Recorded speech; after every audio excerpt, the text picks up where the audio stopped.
High, আমি শিমুল আর আপনারা দেখছেন মুভির গল্প স্বল্প চ্যানেল থেকে আরও একটি মুভির গল্প। সিনেমা শুরু হয় আমাদের হিরোকে দেখিয়ে। তার নাম রক। সে একজন ইউএস নেভি অফিসার। সে অনেকদিন পরে নিজের বাড়িতে ফিরে এসেছে, যেটা ছিল একটা আয়ারল্যান্ডের উপরে। আসলে রকের পোস্টিং ছিল ইউএসএ তে। তার মাতৃভূমি ছিল সমুদ্রের মাঝে থাকা এক ছোট্ট সুন্দর আয়ারল্যান্ডে। অনেকগুলো মিশন সফলভাবে সম্পূর্ণ করার পরে আজ রক রিটায়ার্ড হয়ে গিয়েছিল, এবং সেই কারণে সে চিরকালের জন্য নিজের আয়ারল্যান্ডে ফিরে এসেছে।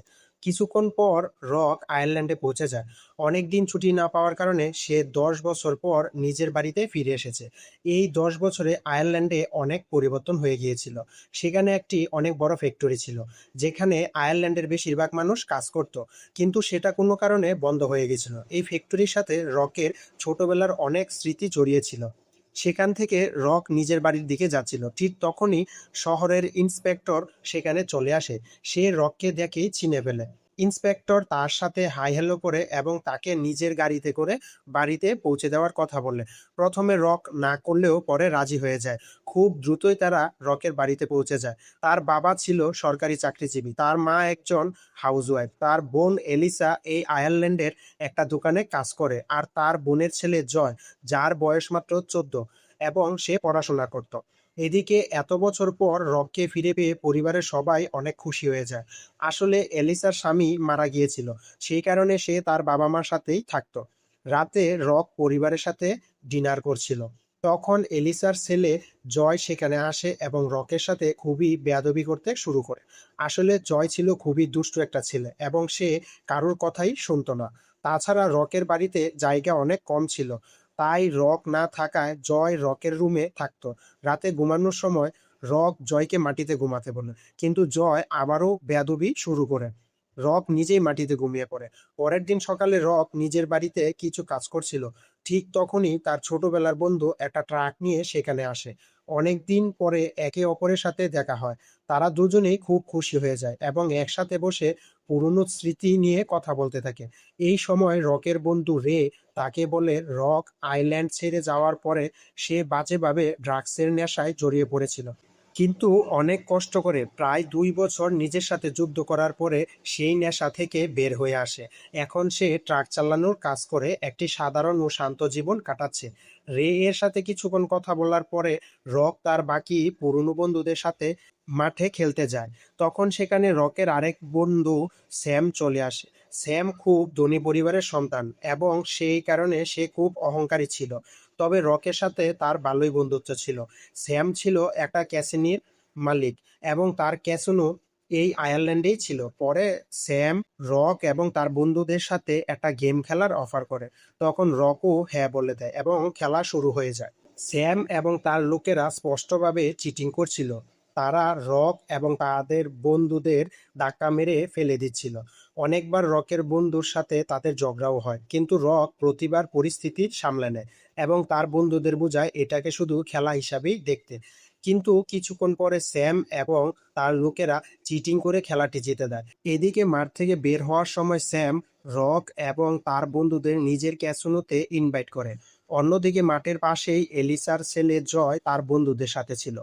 তার বন্ধুরা ড্রাগস আর গাঁজার নেশা করত, কিন্তু এবার তারা সরাসরি জয়কেও এগুলো ট্রাই করার জন্য উস্কানি দেয়। একটু দূরে দাঁড়িয়ে থাকা রক এসব দেখে ফেলে। কিছুক্ষণ পরে রক জয়ের সাথে এ ব্যাপারে কথা বলে এবং তাকে নেশাখোর বন্ধুদের থেকে একটু দূরে থাকতে বলে। রাতে রক যখন তার বন্ধুদের সাথে ক্যাসিনোতে পৌঁছায়, তখন সে দেখে ক্যাসিনোটা অনেক বড়। আসলে স্যাম এই ক্যাসিনোটাকে খুব সুন্দর করে বানিয়েছিল। তার উপরে সে সেখানে অনেক মেয়ের ব্যবস্থাও রেখেছিল। এই কারণে আয়ারল্যান্ডের বেশিরভাগ মানুষ সেখানেই আসতো। স্যাম আগেই তার গার্ডদেরকে রক এবং তার বন্ধুদের ব্যাপারে জানিয়ে রেখেছিল, তাই তারা ভেতরে ঢুকতেই গার্ডরা সঙ্গে সঙ্গে তাদের স্যামের কাছে নিয়ে যায়। স্যাম তাদের দেখে পরিষ্কারভাবে বলে যে আজকের ট্রিট আমার পক্ষ থেকে, সবাই যত ইচ্ছা এনজয় করো। এটা শুনে রক এবং তার বন্ধুরা খুব খুশি হয়ে যায় এবং পুরোপুরি মজায় ডুবে যায়। তারা প্রচুর ড্রিঙ্ক করে এবং পাশাপাশি জুয়া খেলা শুরু করে। এরপর রকের বন্ধুরা তাকে একটা ভিআইপি রুমে নিয়ে যায়। সেই রুমে একজন মেয়ে ডান্স করছিল এবং সেখানে শুধু একটা লোকই বসে সেটা দেখছিল। শুরুতে রকও এই পরিবেশটা এনজয় করছিল, কিন্তু হঠাৎ তার নজর পড়ে সেই মেয়েটির দিকে এবং সে তাকে চিনে ফেলে। আসলে সেই মেয়েটি ছিল তারই স্কুল ফ্রেন্ড নিকুল। রকের জুয়ার শখ ছিল, তাই সেও টাকা লাগায়। সে লক্ষ্য করে এখানে চিটিং হচ্ছে। এরপর সে ডিলারের সাথে সেই বিষয় নিয়ে তর্ক করতে শুরু করে, কিন্তু ডিলার কিছুতেই সত্যি মানতে রাজি হচ্ছিল না। তখন রক সেখানে দাঁড়িয়ে থাকা সব খেলোয়াড়দের বড় বেট লাগাতে বলে এবং ডিলারের বাধা থাকা সত্ত্বেও সে নিজে গুটি ছুঁড়ে মারে। ঠিক যেই নম্বর আসবে বলে সে ঠিক করেছিল, ঠিক সেটাই আসে। তখন সবাই নিজেদের জেতা টাকা চাইতে শুরু করে। এটা দেখে ডিলার সঙ্গে সঙ্গে সিকিউরিটি ডেকে ফেলে। তখন রক ও সিকিউরিটিদের মধ্যে ফাইট শুরু হয়ে যায়। রকের বন্ধুরাও গার্ডদের আটকানোর চেষ্টা করছিল। ঠিক তখনই স্যামের মেইন গার্ড ইলেকট্রিক শক দিয়ে রককে অজ্ঞান করে দেয়। পরে যখন রকের জ্ঞান ফিরে আসে, তখন সে নিজেকে অন্য এক জায়গায় গার্ডদের কাছে বন্দি অবস্থায় দেখতে পায়। রকের গলা থেকে তার আর্মি বেজ খুলে নেয়। এরপরে সে রককে মারতে যাচ্ছিল, কিন্তু পুরোপুরি অজ্ঞান না থাকায় রক উঠে সেখান থেকে পালানোর চেষ্টা করে। সে সঙ্গে সঙ্গে ছুরি দিয়ে হামলা করে এবং রককে বাজেভাবে আহত করে। তারপর সে তাকে রাস্তার পাশে ফেলে দিয়ে চলে যায়। এদিকে ইন্সপেক্টর রকের বাবা মা এবং ডক্টরের কাছে জিজ্ঞাসাবাদ করছিল। তার কথা বলার ধরন দেখে বোঝা যাচ্ছিল সে আসলে অপরাধী ধরার বদলে রককে ফাঁসানোর চেষ্টা করছে। আসলে সে ইন্সপেক্টর ভিতরে ভিতরে স্যামের সাথে হাত মিলিয়েছিল। কয়েকদিনের মধ্যেই রক সুস্থ হতে শুরু করে এবং সে নিজের বাড়িতে ফিরে যায়। আর এই বেড রেস্টের দিনগুলোতে জয়ের সাথে তার খুব ভালো একটা বন্ধুত্ব হয়ে যায়। একদিন রক নিজের বাড়িতে কিছু কাজ করছিল, ঠিক তখনই স্যাম সেখানে চলে আসে। সে তার লোকদের ভুলের জন্য রকের কাছে ক্ষমা চায় এবং তাকে নিজের ক্যাসিনোর সিকিউরিটি হেড হওয়ার অফার দেয়। কিন্তু রক কোনো চিন্তা না করে সরাসরি তার মুখের উপর না বলে দেয় আর পরিষ্কারভাবে বলে, যাই হোক না কেন আমি তোমার ক্যাসিনো বন্ধ করিয়েই ছাড়বো। এরপর স্যাম সেখান থেকে চলে যায়। তবে সে এটাও জানতো যে রক একজন নেভি অফিসার এবং সে সত্য পর্যন্ত পৌঁছাবে। তাই সে রককে নিজের দিকে টানার চেষ্টা করছিল। কিছুক্ষণ পরে রক সরাসরি পুলিশ স্টেশনে যায়, যাতে সে ক্যাসিনোর বিরুদ্ধে মামলা করতে পারে। কিন্তু সেখানে ইন্সপেক্টর মামলা নিতে সরাসরি অস্বীকার করে। উল্টো সে রককে তার পরিবারের সুরক্ষার কথা বলে এসব থেকে দূরে থাকার পরামর্শ দেয়। আসলে এই আয়ারল্যান্ডে পুলিশ অফিসারদের ইলেকশন হতো। যে এই ইলেকশন জিততো সে এখানকার পুলিশের হেড হয়ে যেত। এরপর সে সেখান থেকে বেরিয়ে আসে। কিছু সময় পরে রকের বাড়িতে অ্যানি নামের একটা মেয়ে আসে, যে ছিল তার পুরনো বন্ধু। রক এবং এনি দুজনেই মনে মনে একে অপরকে পছন্দ করত। পরের সিনে রকের বাড়িতে হসপিটাল থেকে কল আসে। আসলে জয় তার বন্ধুদের সাথে ড্রাগ নিয়েছিল, যার কারণে তার অবস্থা খুবই খারাপ হয়ে গিয়েছিল। জয়ের এই অবস্থা দেখে রক ভিতর থেকে ভেঙে পড়ে এবং সঙ্গে সঙ্গে জয়ের বন্ধুকে ধরে ড্রাগসের ব্যাপারে জিজ্ঞাসা করে। ভয়ে সে ছেলেটা সত্য বলে দেয় এবং সরাসরি স্যামের ক্যাসিনোর নাম বলে দেয়। আসলে বিষয়টা এমন ছিল যে স্যাম তার ক্যাসিনোর আড়ালে অবৈধ ব্যবসা চালাচ্ছিল। মুভির শুরুতে যে বড় মিল বন্ধ হয়ে গিয়েছিল সেটাও স্যামই বন্ধ করিয়েছিল, যাতে মানুষ তার ক্যাসিনোর দিকে আকৃষ্ট হয়ে আসে। এসব জানার পর সরাসরি রক অস্ত্র তুলে নেয় এবং স্যামের ক্যাসিনোতে ঢুকে ভাঙচুর করতে শুরু করে। আগের মতোই স্যামের অনেক গার্ড তাকে আটকানোর চেষ্টা করে, কিন্তু রক তাদেরও মারধর করতে শুরু করে। ঠিক তখনই সেখানে বেঞ্জামিন এসে যায় এবং তাদের দুজনের মধ্যে ভয়ঙ্কর ফাইট শুরু হয়ে যায়। এরপর সে তার কাছ থেকে নিজের রকেটটাও ফিরিয়ে নেয়। কিছুক্ষণ পরে রক সেখান থেকে বের হয়ে নিজের বাড়ির দিকে যাচ্ছিল। ঠিক তখনই চারদিক থেকে পুলিশের গাড়ি তাকে ঘিরে ফেলে এবং তাকে অ্যারেস্ট করে নেয়। কয়েকদিন কেটে যায়। এরপর রক তার উকিলের সাথে দেখা করে। উকিল তাকে বোঝায় যে কেস অনেক শক্তিশালী। যদি সে নিজের অপরাধ স্বীকার করে নেয় তাহলে তার শাস্তি কিছুটা কম হতে পারে, কিন্তু রক তা করতে সরাসরি অস্বীকার করে। আরও কয়েকদিন পরে রকের কোর্টের হিয়ারিং শুরু হয়। কোর্টে স্যামের উকিল বারবার রকের বিরুদ্ধে অভিযোগ আনছিল এবং সাক্ষী হিসেবে স্যামের ক্যাসিনো লোকদের একে একে হাজির করছিল। এতে ধীরে ধীরে পুরো কেস রকের বিরুদ্ধে চলে যাচ্ছে, কিন্তু রকের উকিল না কোনো ভালো যুক্তি দিচ্ছিল, না কোনো সাক্ষী হাজির করছিল। সে শুধু বারবার স্যামের দিকে তাকাচ্ছিল। আসলে স্যাম অনেক আগেই তাকে কিনে ফেলেছিল। তবে রক সবকিছু লক্ষ্য করে পুরো ব্যাপারটা বুঝতে পারে। এরপর সে সরাসরি দাঁড়িয়ে জজকে বলে সে নিজের কেস নিজেই লড়তে চায়। জজের পারমিশন পেয়ে সে নিজের যুক্তি উপস্থাপন করা শুরু করে। এবার রক বলতে শুরু করে, ক্যাসিনো আসার আগে এই আয়ারল্যান্ড খুব শান্ত ছিল। মানুষ পরিশ্রম করত, বাচ্চারা স্বাধীনভাবে খেলাধুলা করত এবং সবকিছু স্বাভাবিক ছিল। কিন্তু এখন চারিদিকে ভয়ের পরিবেশ তৈরি হয়েছে এবং ছোট ছোট বাচ্চারাও ড্রাগের জালে জড়িয়ে পড়েছে। এরপরে সে বলে যদি তাকে এখান থেকে মুক্তি দেওয়া হয় তাহলে সে আগামী ইলেকশনে দাঁড়াবে এবং সেই ইলেকশন জিতে এই আয়ারল্যান্ডটাকে আবার আগের মতো বানিয়ে দিব। এর কিছুদিন পর ইলেকশন হয় এবং এবার রক সেই ইলেকশন জিতে যায়। রক এতদিনে পুলিশ অফিসার হয়ে গেছে। প্রথমে সে পুলিশ স্টেশনে যায়, যেখানে বেশিরভাগ অফিসার স্যামের সাথে জড়িত ছিল। রক তাদের সবাইকে সাসপেন্ড করে দেয়। পরের দিন স্যাম তার গার্লফ্রেন্ডকে নিয়ে কোথাও যাচ্ছিল। ঠিক তখনই রাস্তার মাঝখানে রক তাকে থামিয়ে লাইসেন্স দেখতে চায়। শুরুতে স্যাম শান্ত ছিল, কিন্তু পরে অ্যাটিটিউড দেখিয়ে বলে, এই শহর চলবে শুধু আমার কথাতেই। আর বেশি লাফানোর চেষ্টা করলে তোমার আর তোমার পরিবারকে শেষ করতে আমার সময় লাগবে না। স্যামের এই হুমকি শুনে রক কিছু না বলে তার গাড়ির পিছনে হেডলাইট ভেঙে ফেলে এবং বলে, আগে নিজের হেডলাইট ঠিক করে নাও। কিন্তু আয়ারল্যান্ডে ড্রাগসের সাপ্লাই দিন দিন বেড়েই চলছিল। তাই রক এই ড্রাগ নেটওয়ার্কের মূল পর্যন্ত পৌঁছাতে যাচ্ছিল। সেই কারণে সে প্রথমে রেকে ইন্সপেক্টর বানিয়ে নিজের সাথে নিয়ে নেয়। এরপর ধীরে ধীরে রক ড্রাগ সাপ্লাইদের ধরতে শুরু করে এবং একের পর এক সূত্র মিলিয়ে একদিন সে স্যামের মেইন গার্ড বেঞ্জামিন পর্যন্ত পৌঁছে যায়।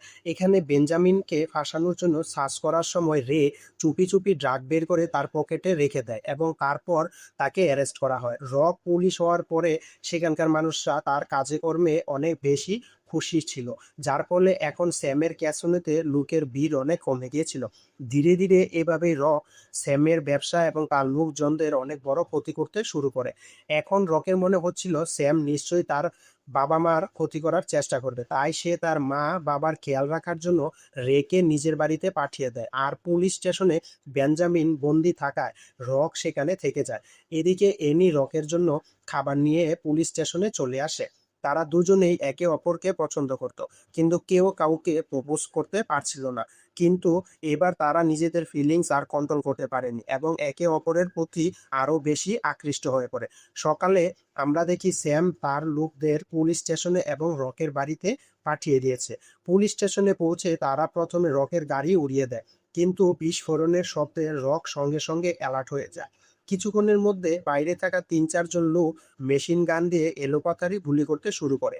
রকও পাল্টা ফায়ারিং করে তাদের আটকানোর চেষ্টা করে, কিন্তু তাদের কাছে ছিল মেশিন গান। অবিরাম ফায়ারিং এর কারণে ধীরে ধীরে পুরো পুলিশ স্টেশন ধ্বংস হতে শুরু করে। গুলির আক্রমণ এতটাই ভয়ঙ্কর ছিল যে গুলি দেয়াল ভেদ করে পর্যন্ত চলে আসছিল। এই গুলি থেকে বাঁচার জন্য রক মাটিতে একটা ছিদ্র করে অ্যানিকে সেখানে লুকিয়ে রাখে এবং নিজে সামনে এগিয়ে যায়। সে সরাসরি বেঞ্জামিনের কাছে পৌঁছে যায়। এদিকে বেঞ্জামিন নিজের জীবন বাঁচানোর জন্য চিৎকার করছিল, কিন্তু বাইরে থাকা হামলাকারীরা তাকে মারার জন্য সেদিকে গুলি চালাতে শুরু করে। এমন অবস্থায় বেঞ্জামিন বাধ্য হয়ে রকের কাছে তাকে বাঁচানোর অনুরোধ করে। রক এই সুযোগের ফায়দা তুলে এবং তার কাছে ড্রাগের আসল গোপন আস্তানা সম্পর্কে জানতে চায়। তখন বাধ্য হয়ে বেঞ্জামিন বলে দেয় স্যাম একটা পুরনো কোম্পানিতে ড্রাগস তৈরি করছিল। ডিল অনুযায়ী রক তাকে বাঁচানোর জন্য সেল খুলে দেয়, কিন্তু বেঞ্জামিন বাইরে বের হওয়ার জন্য দাঁড়াতেই তার গায়ে গুলি লাগে এবং সে সেখানেই মারা যায়। এই পুলিশ স্টেশনের নিচে একটা সুড়ঙ্গ ছিল। রক সেই সুড়ঙ্গের ভিতরে ঢুকে পড়ে আর এনি আগে থেকেই সেখান দিয়ে বের হয়ে গিয়েছিল। বাইরে থাকা হামলাকারীরা অনেকক্ষণ ফায়ারিং করার পরে থেমে যায় আর এই সুযোগে রক নিচ থেকে ফায়ার করে তাদের একজনকে মেরে ফেলে। বাকি লোকেরা গুলির শব্দের দিকে লক্ষ্য করে পাল্টা গুলি চালাতে থাকে, কিন্তু রক একে একে তাদের সবাইকে মেরে ফেলে। ঠিক তখনই একজন হামলাকারী সুড়ঙ্গের ভিতরে ঢুকে পড়ে এবং টানা রকের দিকে ফায়ার করতে থাকে। তখন ওই লোকটার মনোযোগ সরানোর জন্য রকের ইশারায় এনি বাইরে থেকে ফায়ারিং শুরু করে। যেই হামলাকারীর মনোযোগ এনির দিকে যায়, রক সুযোগ বুঝে তাকেও মেরে ফেলে আর এভাবেই সে নিজের এবং এনির জীবন বাঁচিয়ে নেয়। অন্যদিকে রকের বাড়িতে হামলা করেছিল জয় যখন কিচেনে ছিল, তখন একজন লোক তাকে ধরে ফেলে। তবে রে সময় মতো নিজেকে সামলে নেয়। তার পাশে থাকা ছুরি তুলে সেই লোকটার উপর হামলা করে তাকে মেরে ফেলে। উপরে এলিসাকেও একজন লোক ধরে রেখেছিল এবং একই সাথে রকের মা বাবা কেও গান পয়েন্টে আটকে রাখা হয়েছিল। কিন্তু নিচ থেকে যখন আর কোনো শব্দ আসছিল না, তখন উপরে থাকা দুই হামলাকারী চিন্তিত হয়ে পড়ে। তাই তাদের একজন নিচে চেক করতে আসে। নিচে পৌঁছে এসে নিজের সাথীর মরদেহ দেখতে পায় এবং সঙ্গে সঙ্গে সতর্ক হয়ে চারপাশ দেখতে শুরু করে। ঠিক তখনই হঠাৎ রে সামনে এসে তাকে গুলি করে দেয়। গুলির শব্দ শুনে উপরে থাকা আরেকজন হামলাকারী ভয় পেয়ে যায়। সেই সুযোগে এলিসা তাকে জোরে ধাক্কা দেয় এবং লোকটা উপর থেকে নিচে পড়ে যায়। এরপর রে তাকে শুট করার চেষ্টা করে, কিন্তু এবার তার নিশানা মিস হয়ে যায়। এরপর কিছুক্ষণ পরেই তাদের দুজনের মধ্যে সামনাসামনি ফায়ারিং চলতে থাকে, কিন্তু যখনই হামলাকারী তার গান রিলোড করতে যায় ঠিক তখনই রে দ্রুত তার উপরে হামলা করে বসে। এরপর দুজনের মধ্যে হাতাহাতি শুরু হয়ে যায় এবং কিছুক্ষণের মধ্যেই রে তাকেও মেরে ফেলে। কিছুক্ষণ পরে নিজের প্যারেন্টসদের দেখতে রক সেখানে পৌঁছে যায়। সেখানে পৌঁছানোর পর যখন রে এবং কথা বলছিল ঠিক তখনই হঠাৎ সেই হামলাকারী আবার উঠে দাঁড়ায় এবং তাদের দিকে বন্দুক তাক করে। কিন্তু এবার সঠিক সময়ে রকের বাবা গুলি চালিয়ে তাকে মেরে ফেলে। এরপর রক বেঞ্জামিনের বলে দেওয়া সেই পুরনো কোম্পানিতে পৌঁছায়। সেখানে ড্রাগস তৈরি করার সময় স্যাম পুরো একটা ল্যাবরেটরি বানিয়ে রেখেছিল। রক ভিতরে ঢুকতেই সেখানে স্যামের সাথে তার দেখা হয়ে যায়। আসলে স্যাম আগে থেকেই রককে ফাঁসানোর জন্য সেখানে ফাঁদ পেতে রেখেছিল, আর রক ভেতরে ঢুকতেই সেটাকে অ্যাক্টিভ করে দেয়। তবে সময় মতো রক নিজেকে সামলে নেয় এবং নিচে পড়ে যাওয়া থেকে বেঁচে যায়। এরপর স্যাম তার উপরে হামলা করতে শুরু করে। রক তার হাত থেকে লাঠি টেনে নেয় এবং তারা দুজনেই নিচে পড়ে যায়। উপর থেকে পড়ার কারণে স্যামের তেমন বেশি আঘাত লাগে না, কিন্তু রকের পা গভীরভাবে কেটে যায়। সেই কারণে রক দ্রুত নিজেকে লুকিয়ে ফেলে। এদিকে স্যাম হাতে কুড়াল নিয়ে তাকে খুঁজতে শুরু করে। তখন সে এক মুহূর্ত দেরি না করে রকের উপরে হামলা করে বসে। আহত হওয়ার পরেও রক তার আক্রমণ থেকে নিজেকে বাঁচাতে থাকে, আর আহত অবস্থায়ও সে পুরোপুরি অ্যাক্টিভ ছিল। শেষে সে পাল্টা আক্রমণ করে এবং শেষ পর্যন্ত স্যামকে মেরে ফেলে। গল্পের শেষে নিজের দেওয়া প্রতিজ্ঞা অনুযায়ী রক স্যামের ক্যাসিনোটাকেও সিল করে দেয়। সিনেমাটি কেমন লাগে সেটা অবশ্যই কমেন্ট করে জানাবে। ভিডিওটি ভালো লাগলে আর এমন অসাধারণ সিনেমার এক্সপ্লেনেশন দেখতে চাইলে চ্যানেলটিকে সাবস্ক্রাইব করে পাশে থেকে দেখা হবে পরের কোনো ভিডিওতে। ততক্ষণ পর্যন্ত টাটা, বাই বাই।